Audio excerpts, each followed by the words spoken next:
Bueno, buenas tardes, bienvenidos y bienvenidas al Ateneo Literario, Artístico y Científico de Cádiz. Seguimos con la programación del mes de junio, encarando ya la recta final, la última semana.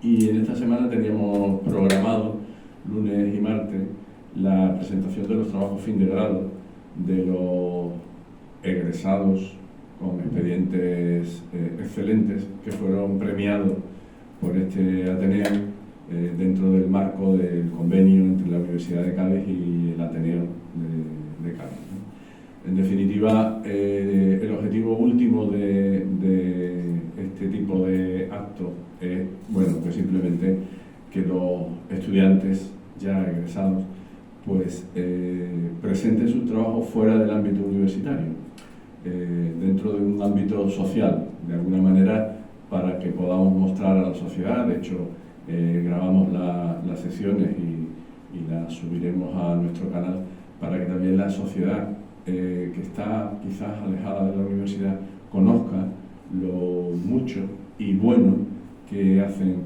los estudiantes de la Universidad de Cádiz en los trabajos fin de grado y los trabajos fin de grado máster. Ese, en definitiva, es el objetivo último. Yo agradezco vuestra presencia aquí, la de los familiares, la de algún tutor, y bueno, pues paso la palabra a la directora de la cátedra para comenzar pues lo antes posible. Muchas gracias.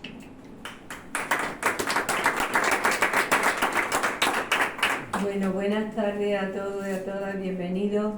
Y como ha dicho el presidente, es para nosotros una satisfacción el que en el día de hoy se presenten los trabajos de los premiados por la excelencia académica de nuestra universidad. Realmente esta es, como saben, la quinta edición y cada vez estamos más satisfechos porque es mayor el número de estudiantes o de egresados que que participan en los premios que convocamos. Realmente también nosotros, aparte del día de hoy para vuestra presentación de los trabajos, queremos que os sintáis partícipes de las actividades y miembros también de este Ateneo, es decir, que no solo el acto se quede en el día de hoy, vuestra presentación, sino que podáis participar y podáis integraros en las distintas actividades que se van a ir desarrollando a lo largo de todo el año, que son muy interesantes en los distintos campos que tocáis cada uno de vosotros y podáis ir interviniendo y beneficiando de ello. ¿De acuerdo?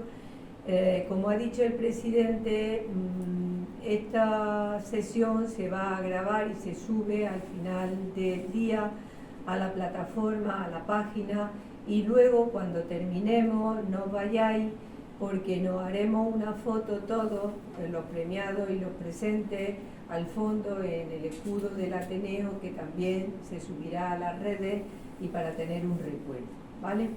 Bueno, pues sin más, vamos a pasar a la defensa de los trabajos y vamos a empezar, aunque en primer lugar estaba María, después estaba Ramón, Rubén y Susana, pero para que no haya dos continuados de ingeniería y sea más variado, vamos a empezar, si no importa, por Ramón. Entonces, vamos a tratar ahora el trabajo sobre el estudio de la licuefacción hidrotérmica de biomasa algal para la producción de biocrudo a cargo de don Ramón Terroba Parrado, que ha obtenido el premio de la excelencia académica dentro de la rama de ingeniería. Pues cuando quiera, Ramón.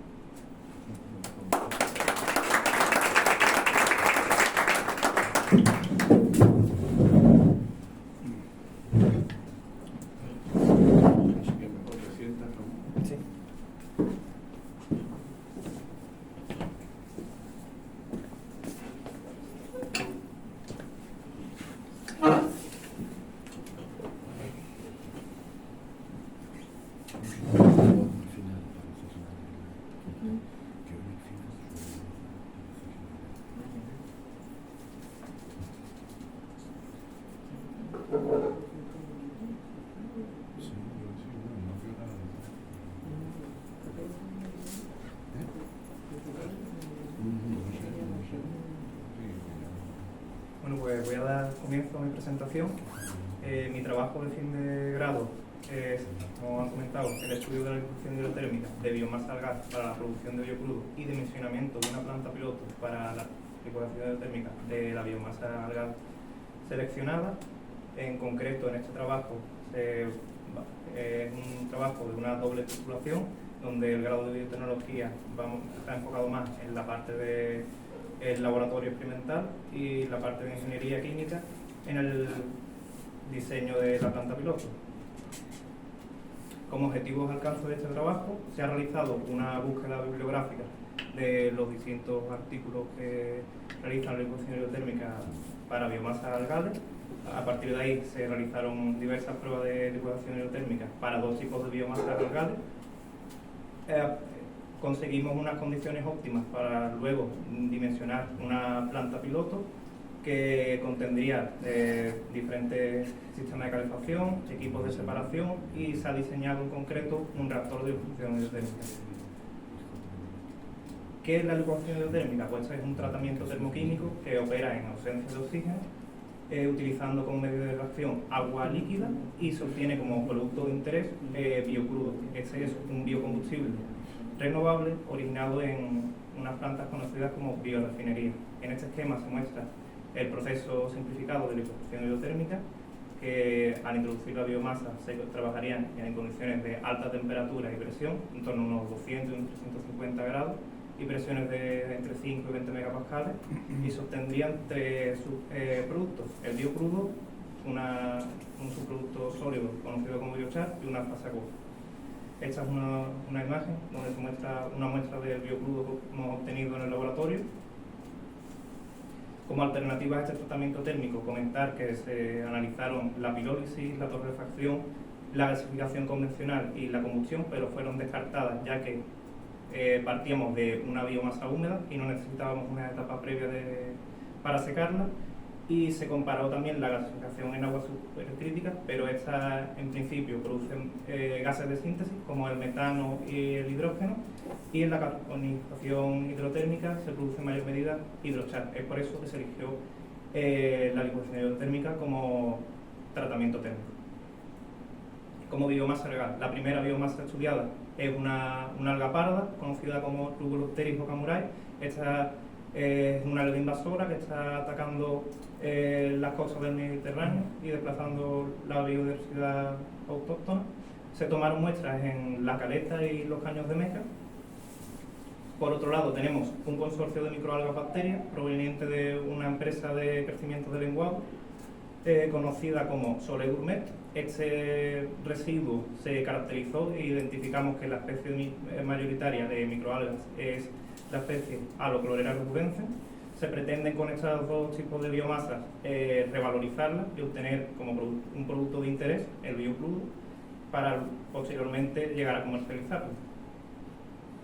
En cuanto al procedimiento, pues tenemos que al introducir la biomasa de partida en un reactor de alta presión y temperatura, realizaríamos la licuación hidrotérmica. De ahí se obtendría una fase gaseosa y una fase líquida sólida, la cual sería separada en una filtración a vacío, donde la fase sólida se disolvería con diclorometano, que es un disolvente, y se llevaría a otra filtración a vacío, donde separaríamos el biochar de una fase de diclorometano más biocrudo.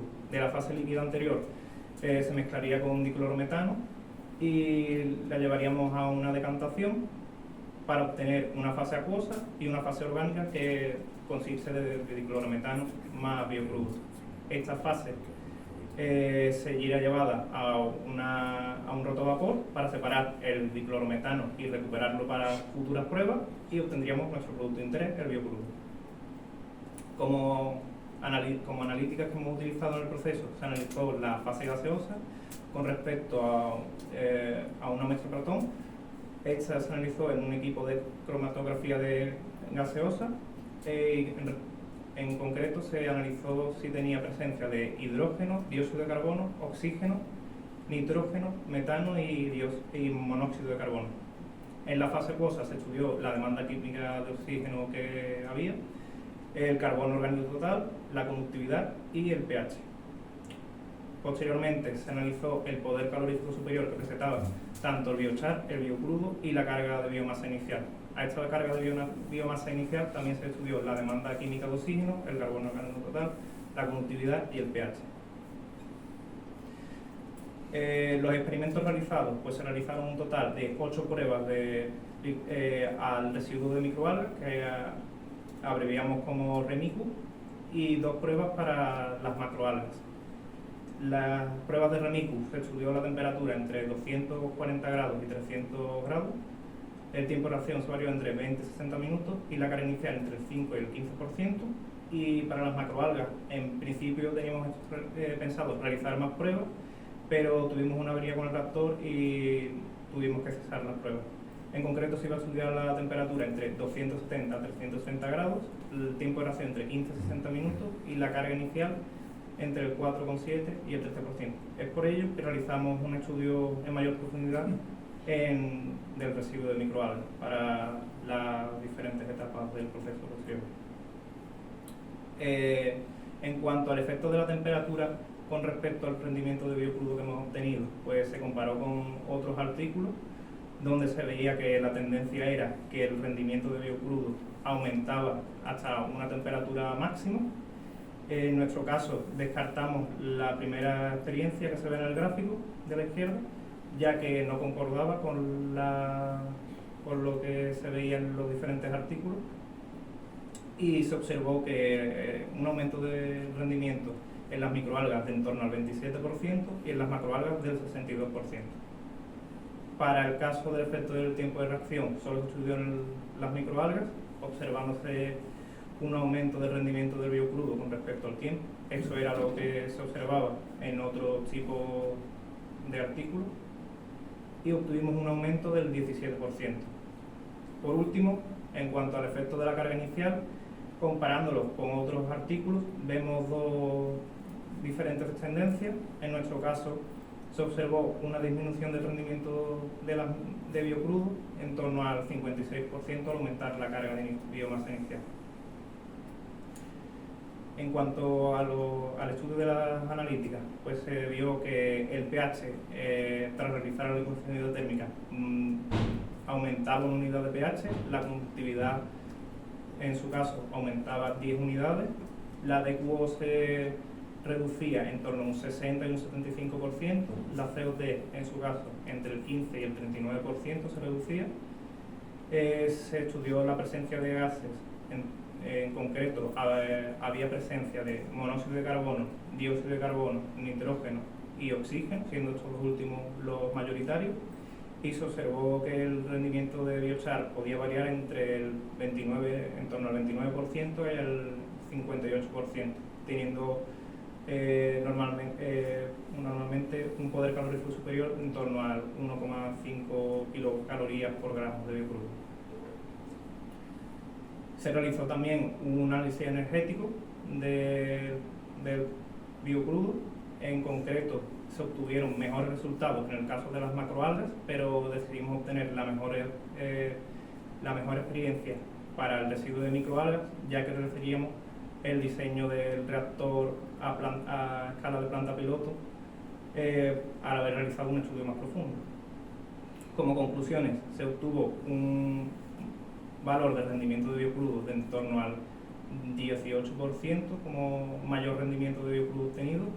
El mayor poder calorífico superior se obtuvo de en torno a unas 9 kilocalorías por gramo de biocrudo, y también se eligió la experiencia para diseñar el reactor. Como perspectiva a futuro, pues tenemos que sería necesario aumentar el número de pruebas, en concreto de las macroalgas, ya que su estudio quedó inconcluso, y también volver a estudiar el efecto de la temperatura en el caso de las microalgas, ya que solo teníamos 2 puntos representativos. También sería de interés analizar el uso de dióxido de carbono supercrítico con diclorometano como codisolvente en la fase sólida, ya que esto nos ayudaría a reducir la cantidad de diclorometano empleado, ya que este disolvente es tóxico y también es caro. En esta diapositiva se muestra un diagrama de flujo de la planta piloto. En concreto, esta planta se ha diseñado para una capacidad de tratamiento de 200 kilogramos al año. se introduciría en cada lote en torno a 0,9 kilogramos de microalgas secas y 5 kilogramos de agua. Esto sería llevado a un mezclador comercial de en torno a unos 20 litros. Se mezclaría y se alimentaría un reactor que operaría a unos 270 grados durante unos 40 minutos, teniendo una carga inicial del 15% y alcanzaría presiones hasta los 6 megapascales. Una vez terminada la licuación hidrotérmica, se llevaría a una filtración a vacío, se separaría la fase sólida de la fase líquida y serían llevados a sus correspondientes extractores sólido, líquido y líquido-líquido. Luego serían llevados a la evaporación a vacío, se recuperaría la cantidad de diclorometano para aprovecharla en futuros lotes y se obtendrían unas productividades de biochar en torno a unos 58 kilogramos al año y de biocrudo de 16 kilogramos al año. Entrando al diseño del reactor, se ha seguido la normativa ASME. Para seleccionar el material de este reactor se eligió un acero inoxidable 316L. Se calculó su espesor a través de las ecuaciones que dictaba el propio código ASME, siguiendo diferentes factores de seguridad como la presión de diseño, la temperatura de diseño, la tensión máxima admisible que presentaba el material, y también se realizó el diseño del fondo del reactor con respecto a una casa comercial, en concreto Fondellú, y se calculó su espesor nuevamente con las ecuaciones del código ASME. Se seleccionó finalmente como espesor que iba a presentar el reactor tanto en el fondo como en el cuerpo de unos 28 milímetros comercial. En esta diapositiva se muestra el plano del fondo del reactor y en esta otra se ve una vista general del reactor donde se ven 4 aperturas que serían correspondientes a los diferentes accesorios necesarios para el reactor. La planta sería situada en las instalaciones de Soler Gourmet, ya que ahorraríamos bastante en costes de transporte, y se ha calculado el presupuesto total de la planta siguiendo unos factores típicos para la estimación de estos costes. Luego se ha calculado el presupuesto de ejecución por contrata, suponiendo un 15% de gastos generales y un 6% del beneficio industrial. Y por último se ha calculado el presupuesto de ejecución general teniendo en cuenta el IVA del 21% y se ha obtenido que sería necesario un valor de unos 500.000 euros. Serían más de 500.000 euros para construir esa planta. La planificación de mi trabajo de grado se ve en ese diagrama de Gantt. Destacar que las etapas que han consumido más tiempo son el diseño del reactor y el trabajo en el laboratorio, y mencionar al proyecto Recover, ya que nos financió, nos aportó la biomasa residuos de microalgas para realizar las pruebas, y al proyecto aprovechamiento de residuos de biomasa algal para la obtención de biocrudo y hidrotérmica, que nos financió la Fundación Cátedra CEPSA para realizar las pruebas. Y esa sería mi presentación de trabajo de grado.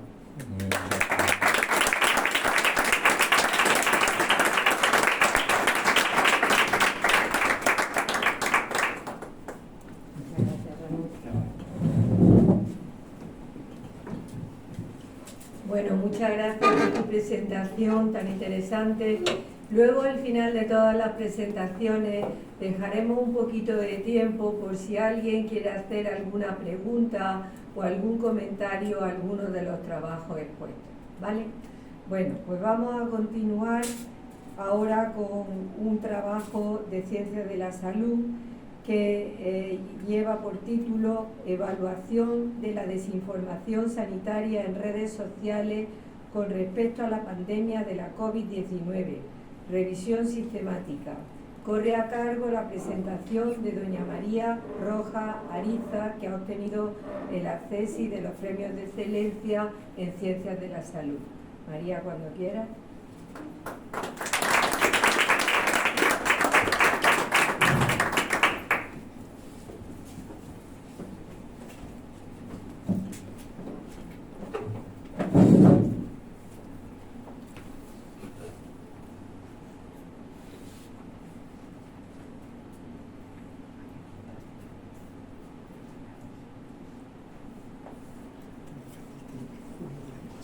Vale, ¿se me escucha bien? Bueno, mi nombre es María Rosa Ariza y en primer lugar quería agradecer al Ateneo y a la Cátedra Ateneo UCA por este premio y por la oportunidad que nos dais a los jóvenes, ¿no?, de iniciarnos en la divulgación científica en nuestros primeros pasos. Mi trabajo de fin de grado se titula Evaluación de la desinformación sanitaria en las redes sociales con respecto a la pandemia de la COVID-19. Se trata de una revisión sistemática y mis tutores son el profesor doctor Javier Álvarez Álvarez y el profesor doctor José Almenara Barrios, aquí presente. Este es el índice que voy a seguir durante la exposición. Bueno, mi trabajo se enmarca en el contexto de la COVID-19 y es que la COVID-19 ha cambiado radicalmente la vida de todos y no ha dejado a nadie indiferente. La demanda de actualidad que había en esta época, en este periodo de crisis sanitaria, unida a la rapidez y la facilidad de acceso de estas redes sociales, ha causado que en las redes sociales se dé un hito sin precedentes en la era digital. Las redes sociales en nuestro día a día están constantemente. Mandamos un mensaje para avisar de que llegamos a casa, pero también nos comunican con personas que están a millones de kilómetros y también nos enseñan realidades que no conocemos y que están muy lejos de la nuestra. Asimismo, también hay un tráfico constante de información y es que en las redes sociales, especialmente durante la pandemia, ha corrido muchísima información que en ocasiones no era del todo veraz. Aquí entran las llamadas fake news, bulos o noticias falsas. Y es que las redes sociales han constituido el caldo de cultivo idóneo para que se transmitan estas fake news. Es por esto que surge nuestro trabajo, porque el interés de esta revisión es poder aprender de lo que hemos pasado durante esta crisis sanitaria, poder adquirir conocimientos que nos ayuden a poder mejorar las estructuras y a poder atender mejor futuras crisis. Es por ello que se nos plantea la siguiente pregunta de investigación.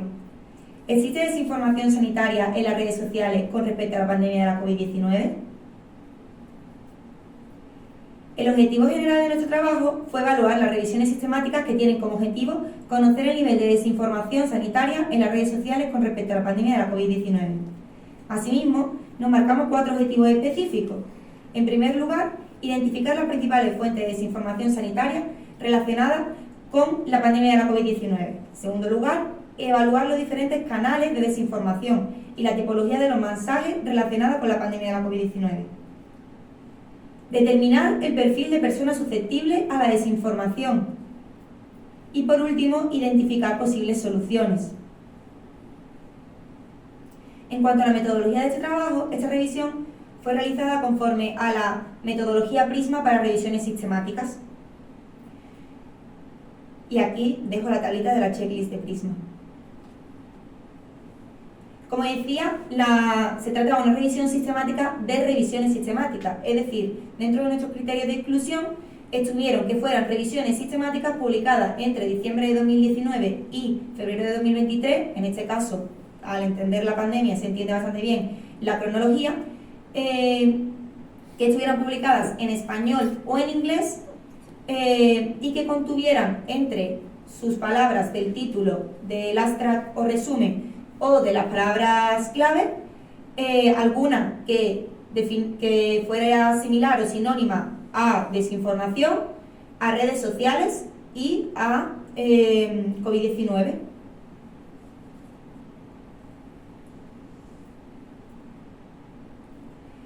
¿Cómo realizamos esta búsqueda? Realizamos esta búsqueda principalmente en 2 fuentes de datos, que fueron PubMed y Scopus.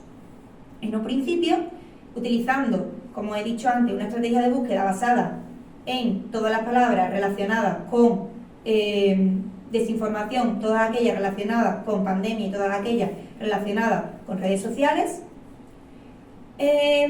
nos fuimos a la base de datos y obtuvimos un total de 438 revisiones sistemáticas. Aquí tenemos el diagrama de flujo de la revisión. De aquí fuimos excluyendo primeramente por el título, posteriormente por abstract y por último revisamos los artículos a texto completo para incluirlos en la revisión. Finalmente nos quedamos con 8 estudios. De todos estos estudios se recopilaron los diferentes datos, los datos que más nos interesaban, como era el caso, por ejemplo, del autor, el año de publicación, el título, las principales conclusiones, la prevalencia de desinformación y las redes sociales que se nombraban. Todo esto se recopiló en una hoja de Excel por la que se fue descartando poco a poco y haciendo el screening. Asimismo, también se utilizó la aplicación de Mendeley. Finalmente, nos quedamos con estos 8 artículos que aparecen en la pantalla. Pasando ahora a los resultados, me parece bastante relevante empezar con esta diapositiva. Y es que encontramos que hasta el 57,6% de la desinformación provenía de las redes sociales. Es decir, más de la mitad de la desinformación alrededor de la pandemia venía de las redes sociales. Posteriormente, de la familia y los amigos y por último de la televisión. Las redes sociales han crecido cada vez más en poder y en influencia. Pero no siempre este poder y esta influencia que han ejercido sobre nosotros ha sido positivo. Durante la pandemia ha tenido múltiples roles negativos. Y es que las redes sociales han sido la plataforma donde ha circulado la desinformación.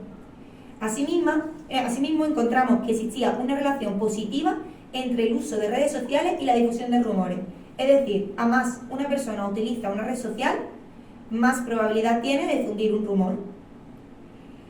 También en esta misma línea encontramos que aquellas personas que simplemente entran en redes sociales, ya por el hecho de entrar en una red social, tienen una susceptibilidad mayor al engaño. Encontramos también que todo esto derivaba en problemas psicológicos de la población y que entraba en un círculo vicioso en el que una vez ha sido desinformado, una vez engañado, era más propenso a volver a caer en esa desinformación y así creando un círculo vicioso.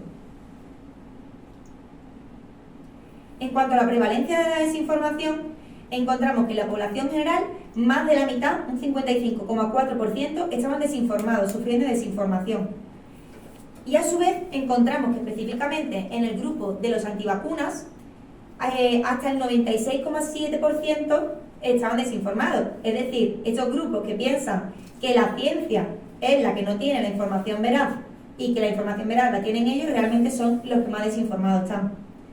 Asimismo, también nos encontramos que había redes sociales que eran más propensas a acumular una mayor prevalencia de desinformación que otras. Tal es el caso de Twitter, que acumulaba la mayor prevalencia de información errónea. Sin embargo, por su arquitectura, YouTube fue una de aquellas que acumularon una prevalencia más baja. Volviendo al caso de Twitter, encontramos que el 24% de los tweets, es decir, casi 1 de cada 4 tweets que se compartieron en este periodo, contenían desinformación.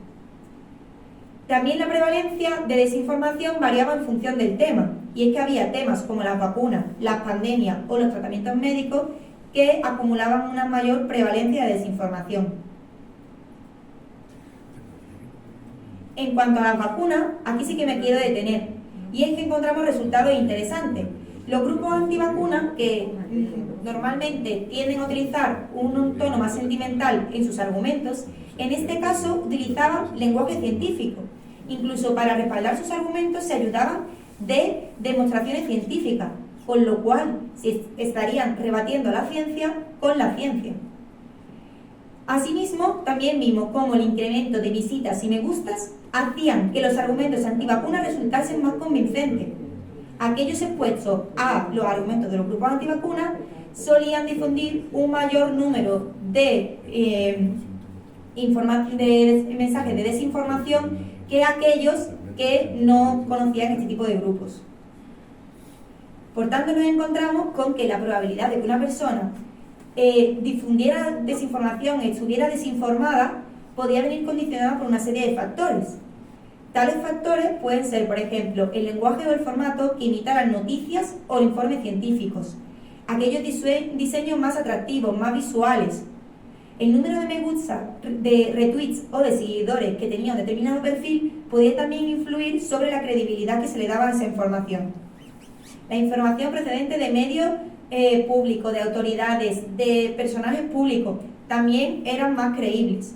La repetición de esta misma información en diferentes sitios, en diferentes fuentes y en un mayor número de ocasiones, hacía también que esa información fuese más creíble. Por último, comentar también que un factor que nos llamó mucho la atención fue que el hecho de que una persona utilizara para ver una red social su teléfono móvil podía hacer que fuera mucho más susceptible al engaño que una persona que utiliza esa misma red social en el ordenador. Y es que esto se debe a que las personas tienen una relación más afectiva con el dispositivo de móvil que con el dispositivo de un ordenador o de una tableta. Asimismo, también vimos que existían corrientes que decían lo contrario, que las cosas que veíamos en los móviles no podían ser creíbles. De forma que fuimos poco a poco perfilando y encontramos que existen determinadas características individuales que pueden hacer que una persona sea más susceptible a estar desinformada que otra. Tales son, por ejemplo, aquellas personas que tienen una orientación política derechista, que son republicanos, que son más conservadores, aquellas personas que tienen un mayor nivel de religiosidad, los jóvenes, los adultos jóvenes que son del sexo masculino, las áreas geográficas de Estados Unidos o cercanas, aquellos que tienen un nivel socioeconómico más bajo y estas personas que se creen que la ciencia los engaña o que las autoridades lo intentan manipular. Asimismo, también encontramos que publicar más en línea te hacía más susceptible a estar desinformado, lo cual parece incoherente, pero cuando una persona publicaba más frecuentemente, tendía a caer más en desinformación que una persona que utilizaba las redes sociales para publicar más de vez en cuando. Todo esto, por supuesto, tiene consecuencias. Toda esta desinformación tiene múltiples consecuencias. En primer lugar, algo obvio son las elevadas cifras de muerte y de hospitalizaciones, todos aquellos contagiados por el COVID-19. En muchas ocasiones, estas muertes y estas hospitalizaciones son por una mala asignación de los recursos, porque tanto las autoridades sanitarias como los profesionales sanitarios que estábamos en los hospitales, en los centros de salud, estábamos experimentando un estrés y una situación tan excepcional que no podíamos dejarlo a un lado y abarcar bien la situación. Asimismo, también es bastante lógico que se produzca un rechazo a las vacunas, un rechazo a las medidas de protección que promulgaba el gobierno, ya que la población se sentía abandonada en esta situación de crisis. Pero como decíamos en el último de nuestros objetivos, también hay soluciones a esta desinformación. Y nos ha parecido que hay tres pilares fundamentales. Hemos encontrado que hay tres pilares fundamentales para abarcar esta desinformación. En primer lugar, las políticas en materia de salud. Y es que son necesarias cada vez más implementar diferentes estrategias para disminuir la desinformación, especialmente en las redes sociales, que son un ámbito en el que no hay prácticamente legislación. Es tal el caso, por ejemplo, de Facebook, que ha empezado a introducir una legislación en la que cuando la información de algunos mensajes son revisadas por unos especialistas, pues la marcan, la etiquetan como información veraz. De esta forma, cuando los usuarios de Facebook leen estas publicaciones, pueden saber que la información que está recibiendo es verdadera. Asimismo, también pienso que es fundamental, y hemos encontrado que es fundamental, que la participación activa de los profesionales sanitarios en las redes sociales, porque cada vez más la actualidad nos demuestra que el mundo está poco a poco cada vez más digitalizado. Y es que si nuestros pacientes, nuestra comunidad, se va a las redes sociales a buscar respuestas a sus problemas de salud, ahí tenemos que estar también nosotros para ayudarlos para desacreditar esa información errónea. En esta misma línea, somos responsables los profesionales sanitarios de un aumento de la alfabetización en salud. Y es que las enfermeras no solo cuidan acompañando, también acompañan enseñando. Ya para la discusión, considero que una de las principales aportaciones de este trabajo es la síntesis exhaustiva de evidencia científica de rigurosa calidad. Resumimos todo lo que existe y lo que está publicado desde 2019 hasta 2023 acerca de este tema. En cuanto a las limitaciones, pues existen determinadas limitaciones que nos hemos encontrado. Tal es el caso del término desinformación en inglés, y es que el término desinformación en inglés equivale o se traduce por 3 términos diferentes en inglés, que son misinformation, disinformation y malinformation, y cada uno de estos tiene un diferente tono. Algunos implican que la información no existe, otro que la información es mala y otro que la información no está presente. Asimismo, también este trabajo es de importante relevancia para la práctica enfermera, ya que las enfermeras tenemos un papel privilegiado al estar muy cerca del paciente. Es por esto que somos responsables de la educación en salud del paciente y en fomentar un pensamiento crítico. También comentar que este trabajo de fin de grado nace de un proyecto de investigación previo y que sigue desarrollándose acerca de la desinformación sanitaria. Por último, las conclusiones de nuestro trabajo de fin de grado van a ir correspondiendo a cada uno de los objetivos que marcamos en un principio. En cuanto al objetivo general, las redes sociales han contribuido a la difusión de noticias falsas durante la pandemia. En cuanto al primer objetivo específico, las redes sociales son una de las principales fuentes de desinformación en la pandemia. En cuanto al segundo, aquellos mensajes que imitaban un formato y un lenguaje científico y que acumulaban un mayor número de me gustas tendían a ser más creíbles. En cuanto a nuestro tercer objetivo, aquellas personas con un bajo nivel socioeconómico y que tenían desconfianza y propensión a las teorías conspirativas constituyen un perfil de persona susceptible a desinformación. Por último, correspondiendo a nuestro cuarto objetivo específico, los profesionales sanitarios debemos participar de forma activa en la educación y el fomento del pensamiento crítico de nuestra población, de nuestra comunidad. Asimismo, tenemos que utilizar las redes sociales y participar conjuntamente con las diferentes autoridades políticas.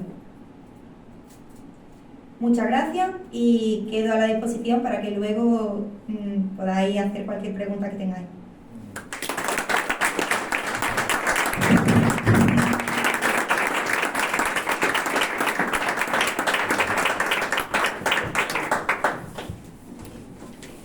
Muchas gracias, María, muy interesante tu presentación.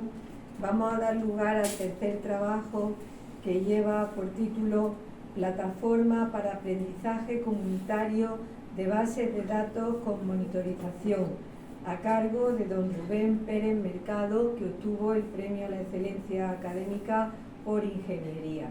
Cuando quieras, Rubén.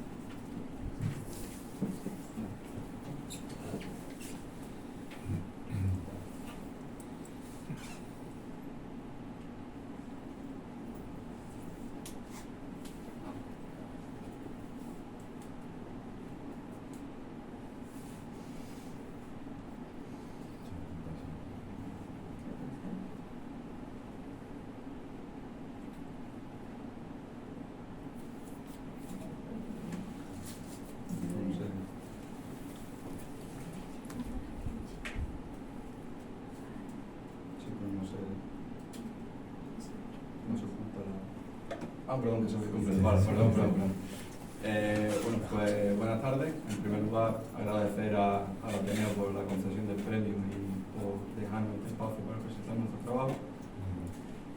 Mi trabajo es del grado de Ingeniería Informática, se titula ROP, la plataforma para aprendizaje comunitario de base de datos con monitorización. Y bueno, los directores del trabajo son Manuel Palomo Ugarte y Antonio Valdez García. En primer lugar, vamos a hacer una breve introducción a los orígenes del proyecto y a los objetivos que queremos cumplir. Después vamos a describir la plataforma y vamos a ver la planificación de la misma. Un apartado un poco más técnico, centrado en la arquitectura y la implementación del sistema. Y por último, la conclusión.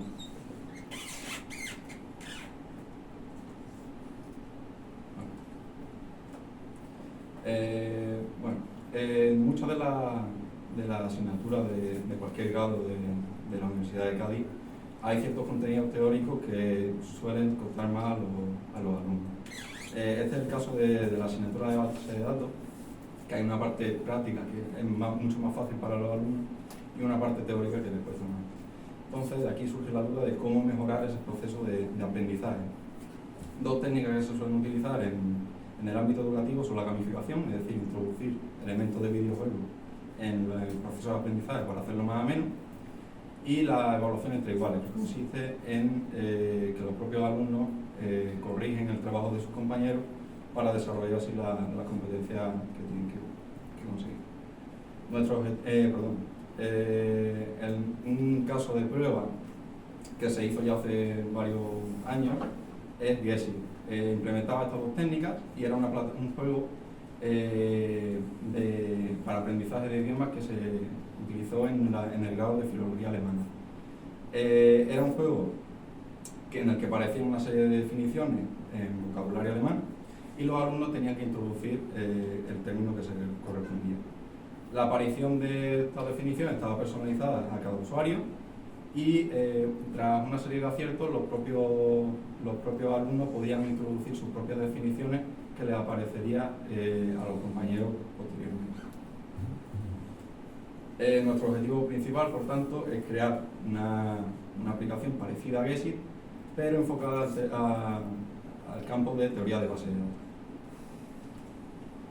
Bueno, el desarrollo del proyecto duró 7 meses, fue parte de un proyecto de investigación de innovación docente de la Universidad de Cádiz y se compuso principalmente de seis fases, ¿no? La fase inicial en la que se recopilaron los requisitos necesarios, ver qué se quiere construir, aprender las tecnologías necesarias para construir la plataforma, esas 2 fases de desarrollo para construir como tal el sistema y una semana para desplegar la plataforma en un servidor de la Universidad de Cádiz y 2 últimas semanas para crear una aplicación web progresiva que ahora veremos más tarde qué es lo que es. Respecto a los requisitos, bueno, principalmente necesitamos 2 tipos de cuentas en la plataforma, una cuenta de profesor que gestione todo el contenido y una cuenta de alumno que juegue las partidas en nuestro sistema. Una colección de preguntas dinámicas en la que los profesores tengan total control y los alumnos puedan aportar sus propias preguntas. Un sistema de gestión de reportes para facilitar la detección de preguntas erróneas que hayan podido introducir los alumnos, varios modos de juego para que no sea una aplicación monótona, que sea más o menos entretenida, y un apartado de estadísticas e informes de partida para que los profesores puedan controlar el rendimiento de los alumnos. Además, la plataforma debe ser lo suficientemente eficiente y adaptable como para poder utilizarse en dispositivos móviles, segura, escalable para que si se quisiera continuar con el desarrollo del proyecto se pudiera hacer, y multidioma porque la asignatura de base de datos se parte en modalidad bilingüe y tiene que permitir tanto inglés como español. En el sistema vamos a tener 3 modos de juego principalmente. Un modo de juego repaso, que va a ser el más parecido a lo que hemos visto antes, a Gessi, que consiste en un cuestionario infinito y personalizado. Este modo de juego es el que van a utilizar los alumnos para prepararse de cara a los exámenes de la asignatura. Después vamos a tener un modo de competición, que va a ser la forma en la que nosotros hemos pensado cómo los alumnos van a poder introducir las preguntas en el sistema, ahora veremos cómo. Y un último modo de juego pensado como para ser una actividad de clase un poco más amena, que es el modo web. El modo repaso, como bien he dicho, es un cuestionario infinito y personalizado. Esta personalización se hace con 2 factores. Un primer factor, que es el histórico, que lo que representa es cómo de bien se le da al alumno esa pregunta o cómo de mal, y se realiza con esa primera fórmula que tenemos. Con esa fórmula se calcula y progresivamente se va actualizando cada vez que contesta esa misma pregunta. Después tenemos el factor espaciado, con lo que penalizamos las preguntas que han salido recientemente para que no aparezcan 2 preguntas seguidas. Estos 2 factores se combinan y forman un peso asignado a cada par usuario pregunta. Estos pesos se utilizan para seleccionar aleatoriamente y de forma ponderada la siguiente pregunta que le va a aparecer al usuario. Además, los alumnos, después de contestar la pregunta, tienen que valorar la dificultad de la misma para que los profesores puedan tener más información de cada pregunta. Respecto al modo competición, son eventos especiales consta de 3 fases distintas. Una primera fase de creación de preguntas, en la que los alumnos van a tener que crear una pregunta del tema idioma que el profesor decida y que va a servir como llave de acceso a la siguiente fase. Después una fase de cuestionario, en la cual tendrán que realizar un cuestionario formado por preguntas creadas por otros compañeros en la primera fase, y en la última fase, la fase de revisión, podrán comprobar los resultados de su cuestionario, reportar aquellas preguntas que consideren erróneas y valorar el evento. Se pueden ganar puntos en cualquiera de estas fases y gana el alumno que más puntos consigue.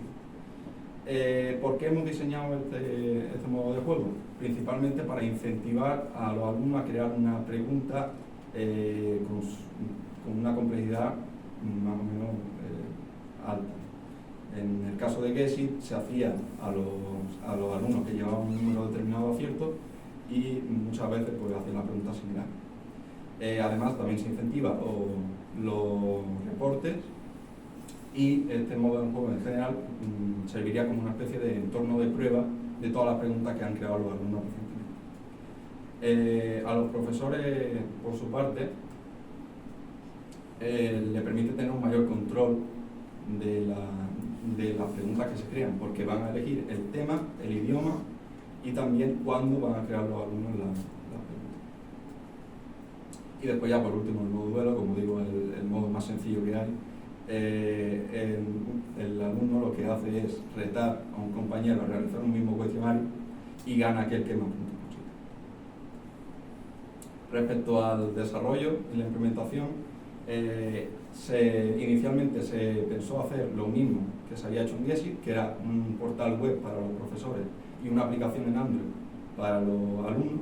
El problema que tiene eso es la gente que tiene iPhone, no puede utilizar la plataforma. Entonces lo que se hizo fue crear una web accesible para todos y a partir de ella crear una aplicación web progresiva, que es como una aplicación normal y corriente que se puede instalar en cualquier dispositivo independientemente del sistema operativo que tenga. La apariencia, como digo, es exactamente igual que la de una aplicación normal, si bien es cierto que el rendimiento de la aplicación es ligeramente inferior al de una aplicación nativa. Por tanto, ¿qué pasa si queremos seguir con el desarrollo de esta plataforma y añadir una aplicación nativa? Lo que vamos a hacer es separar la lógica de la plataforma de lo que es la interfaz con la que va a interactuar el usuario, de modo que vamos a crear una API REST y que va a estar distinta, va a ser diferente del cliente web. Respecto a los lenguajes y las tecnologías que hemos utilizado, para la API hemos utilizado Python, concretamente el framework Django y Django Framework. Para la parte de la web hemos utilizado React y el framework por excelencia de React, que es Next.js, y como biblioteca de componentes hemos utilizado Material UI. Como sistema de gestión de base de datos hemos utilizado MySQL, porque bueno, estamos utilizando bases de datos relacionales, y para desplegar la plataforma en el servidor de la Universidad de Cádiz hemos trabajado con Apache Server. Esta sería la vista de la web en distintos dispositivos. Vemos cómo la pantalla se adapta a los distintos tamaños. Esto, como habíamos dicho, era un requisito, pero si bien era deseable, ahora mismo era necesario para crear la aplicación web progresiva. Y ya por terminar, las conclusiones. La experiencia personal que me lleva de este proyecto es aprendizaje. La parte de la API la disfruté mucho, me gustó mucho esa parte. En la parte de la creación del cliente web y del despliegue sí que sufrí un poquito más, pero también lo aprendí bastante. Y como he dicho antes, este proyecto formaba parte de un proyecto de innovación docente de la Universidad de Cádiz. Ya había participado en otro el año anterior, pero me ha permitido continuar en esta línea de investigación.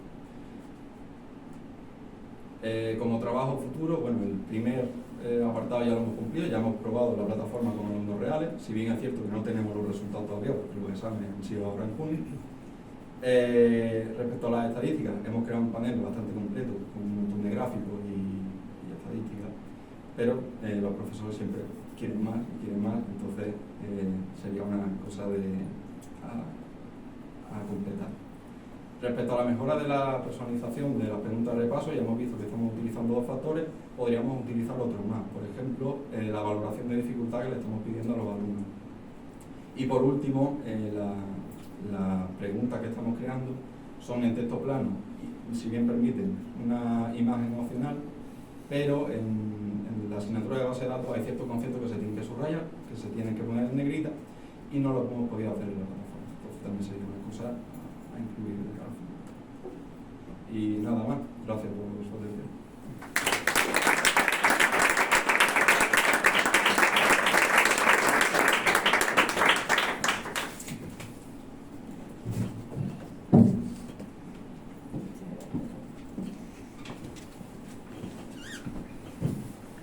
Muchas gracias, Rubén, por tu presentación tan magnífica. Y ya para finalizar va a exponerse el último trabajo que versa sobre la caracterización molecular mediante multilocus sequence typing y estudio de sensibilidad a nuevos antimicrobianos de Klebsiella pneumoniae, productora de OXA 48 en el área sanitaria del Hospital Puerta del Mar. Corre a cargo de doña Susana Zhou Xiao, que ha sido Premio de Ciencias de la Salud. Cuando quiera, Susana.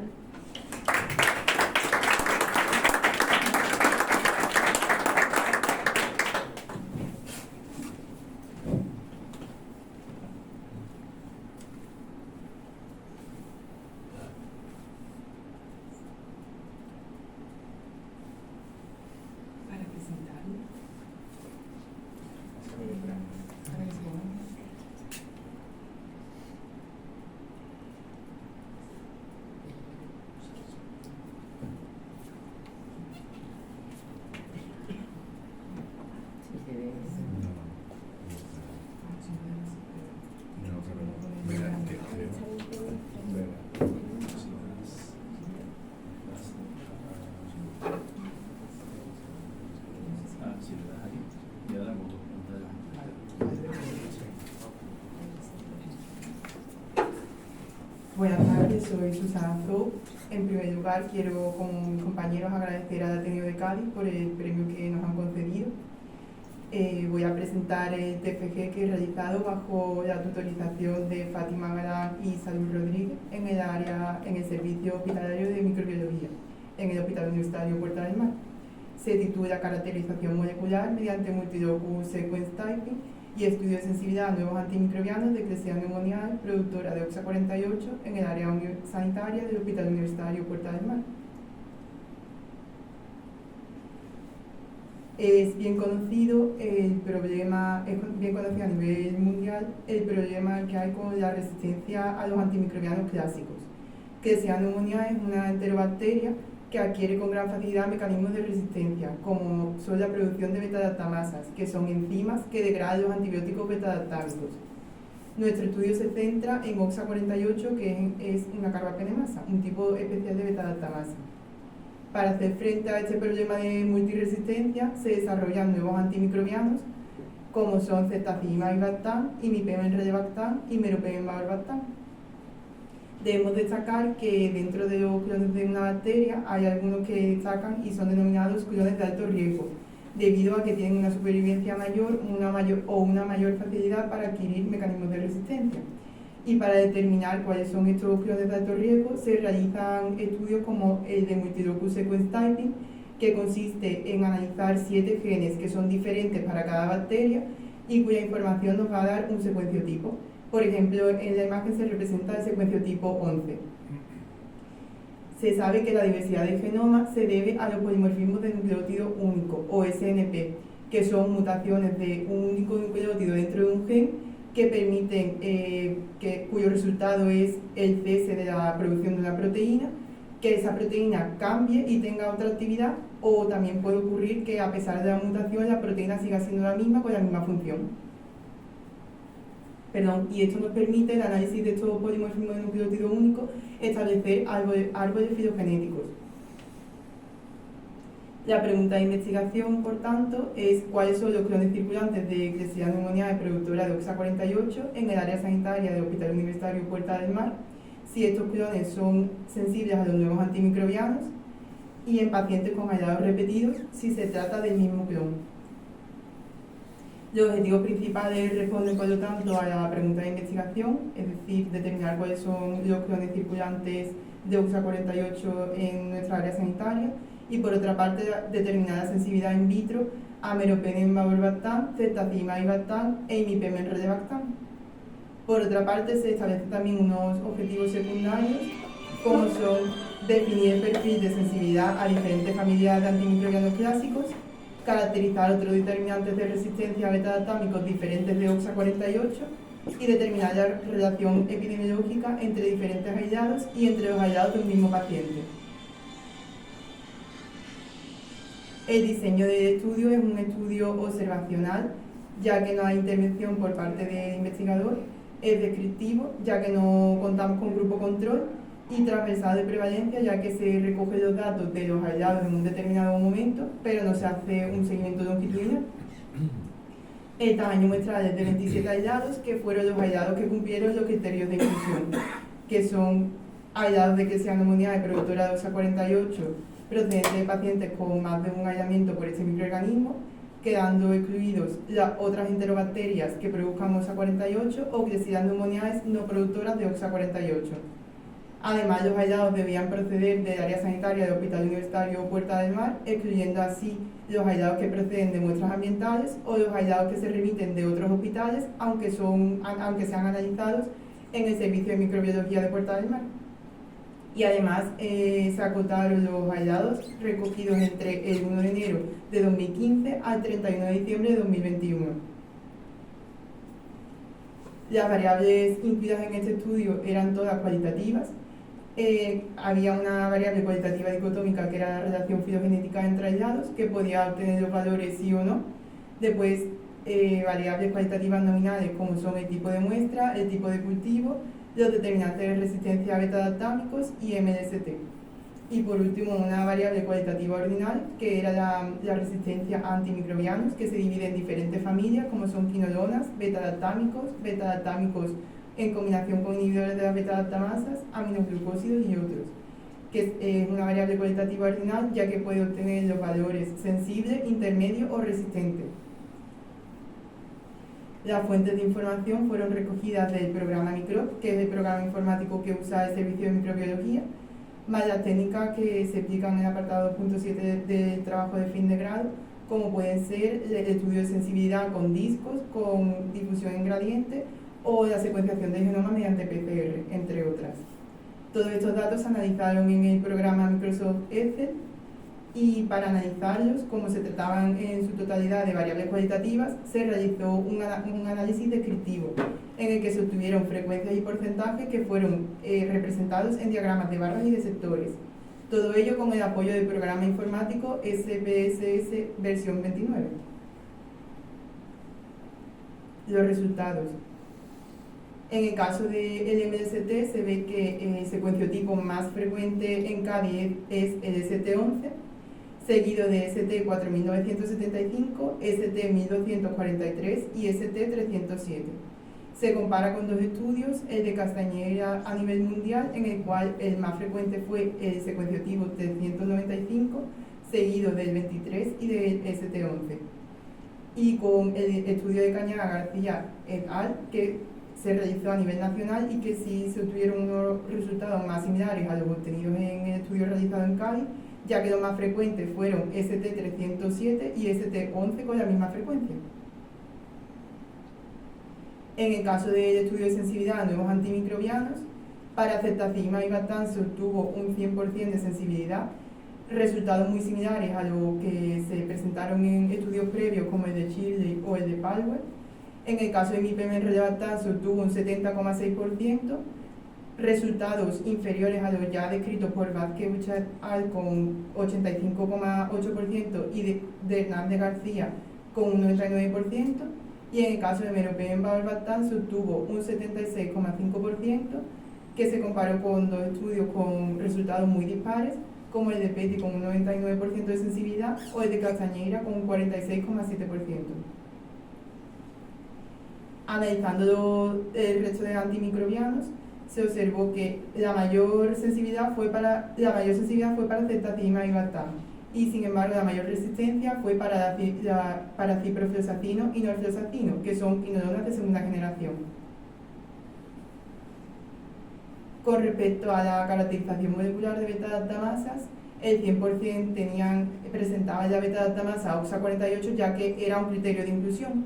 Quitando esa beta-lactamasa, la siguiente más frecuente fue OXA1, que presentó una frecuencia de 77,8%. Se comparó con dos estudios, el de Han, en el cual los aislados presentaban KPC2 y SHV28 como beta-lactamasas más frecuentes, y con el estudio de Oteo, en el cual la beta-lactamasa más frecuente fue OXA48. Lo más frecuente fue encontrar beta-lactamasas en combinación, y en concreto 4 beta-lactamasas.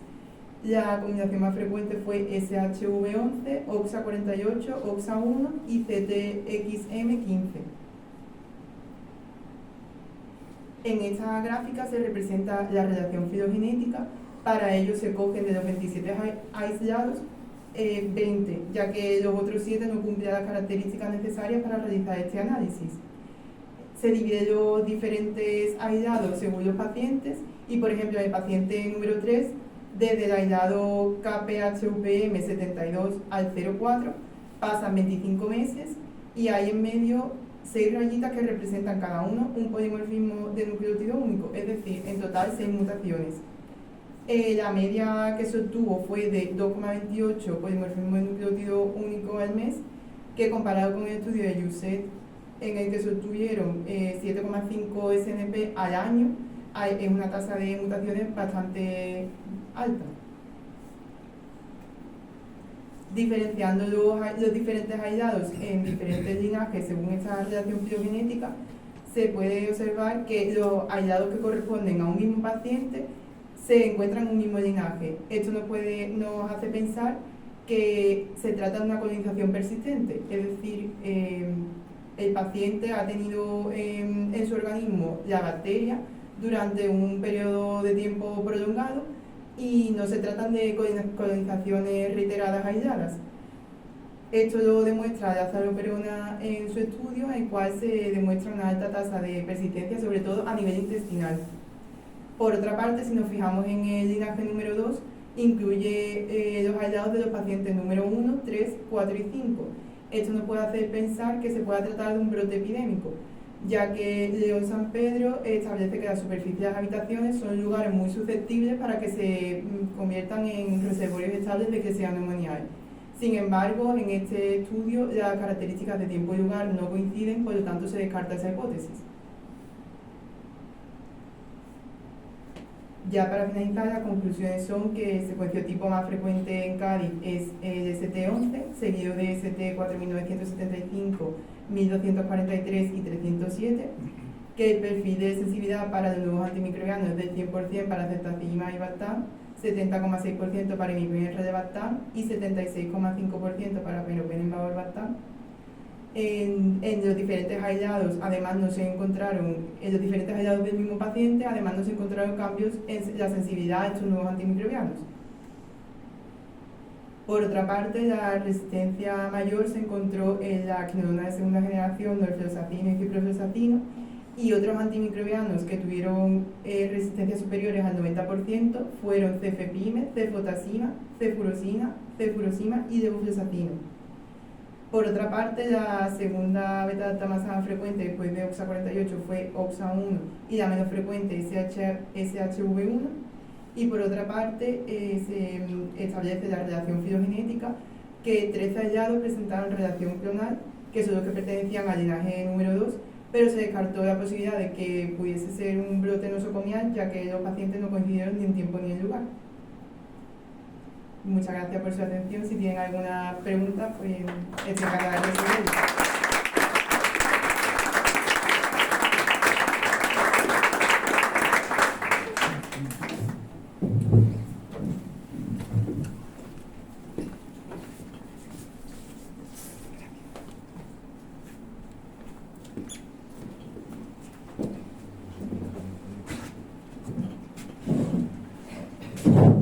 Bueno, pues muchas gracias a los cuatro por vuestra presentación.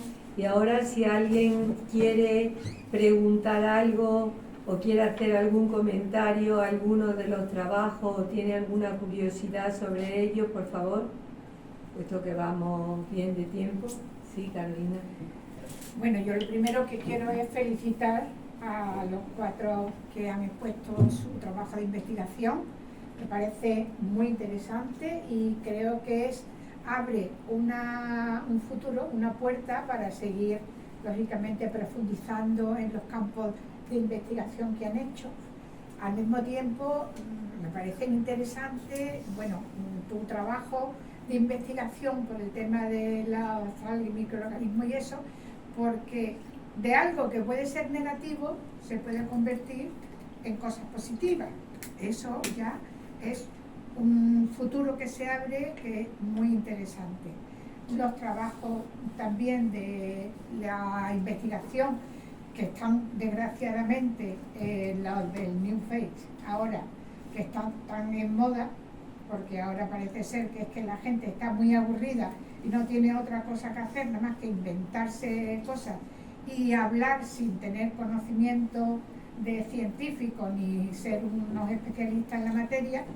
Así que es una forma de una llamada de atención para no solamente que no se produzca en el área sanitaria, sino en cualquier campo humano que puede distorsionar lo que es la información y la realidad hasta hacer pues que las personas no tengamos suficiente, que pensamos que cualquier medio puede ser bueno para la información y en este caso pues todo lo contrario, para la desinformación.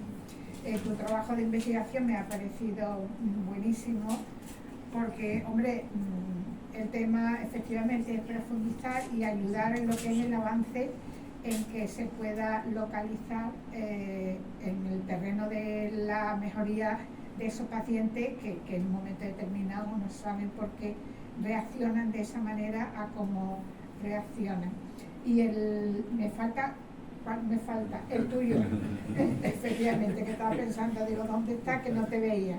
El tema, bueno, yo a nivel de informática soy una negada, eso está claro, pero en el mundo informático me parece un tema que se profundice en todo el área, sobre todo en la universidad, con todos los proyectos básicos, y yo además pienso que cualquier trabajo que se haga compaginando lo que es el profesorado con los alumnos, eso da una confianza al propio alumnado, independientemente del proyecto que sea, pero en este caso así, y además anima al alumnado en lo que es el área del manejo de la información, que eso efectivamente, como tú dices, y te voy a decir que mi hijo suspendió, la única asignatura que ha suspendido en bachiller fue el latín, que no había manera de que lo sacara, y le dije, o te pones a aprender, como en septiembre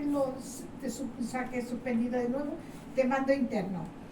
Bueno, pues se inventó un juego, porque a él le gustaba mucho la informática, y él se programó el programa de lo que era el latín, más o menos, del curso, y de vez en cuando se metía un juego de recompensa y iba haciéndolo.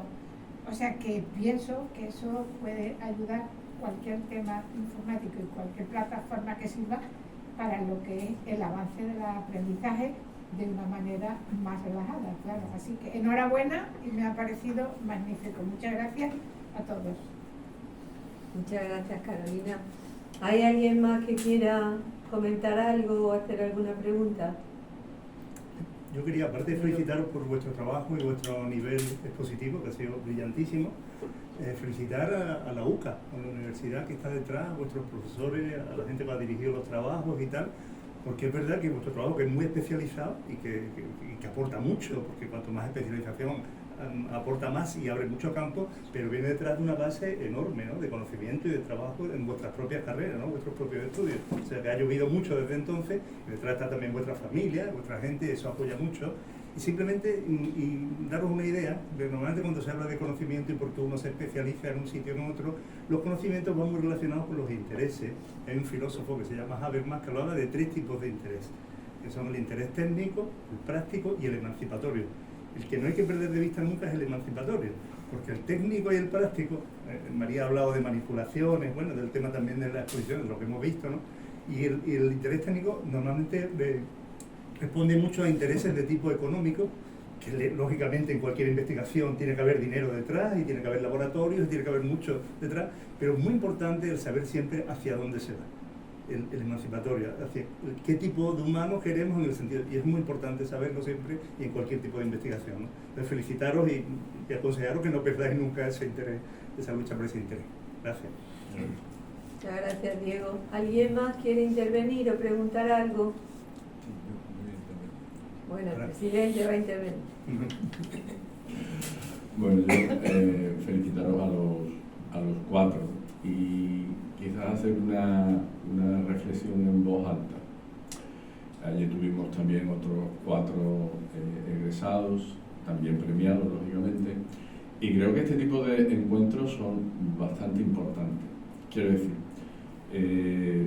nosotros también somos universitarios, somos profesores de la Universidad de Cádiz. Aquí hay al menos dos alumnas mías, María y Susana. No sé si te di clase. Sí, algún taller también es decir, que le di clase tanto a la premiada en enfermería como a la premiada en medicina. Hemos tenido un trabajo de enfermería, un trabajo de medicina, uno de ingeniería química y otro de ingeniería informática. Parecen dispares, bueno, quizás la de la ciencia de la salud no tanto, pero parecen dispares, pero la reflexión va por ahí. Creo que este tipo de encuentros lo deberíamos de favorecer más en la universidad y en la sociedad.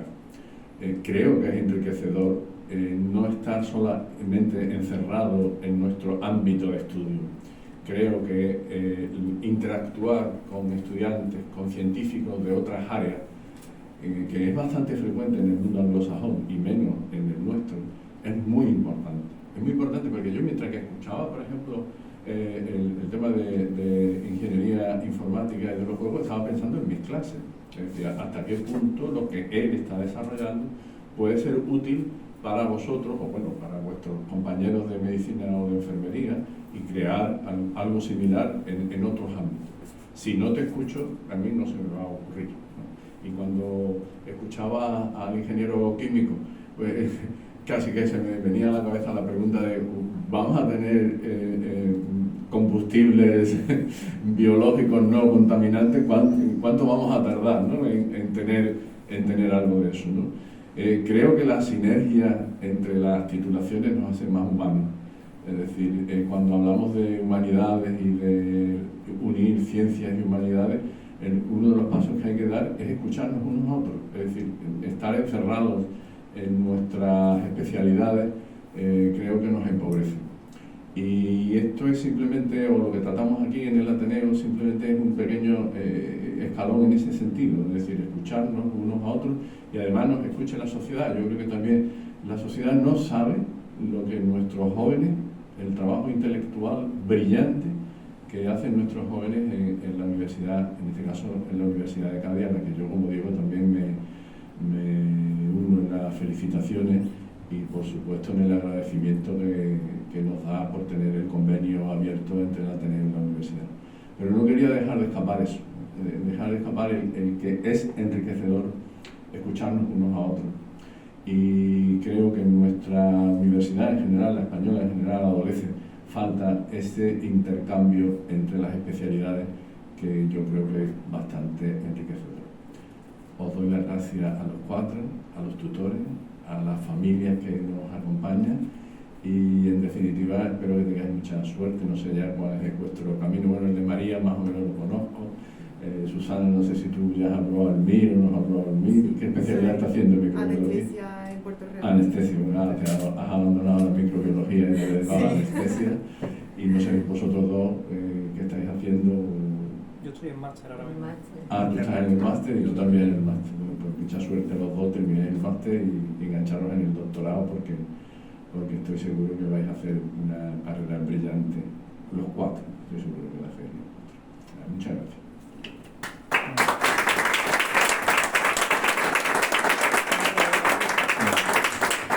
Bueno, ahora ya con estas palabras tan preciosas que ha dicho el presidente, pues no me queda más nada que añadir.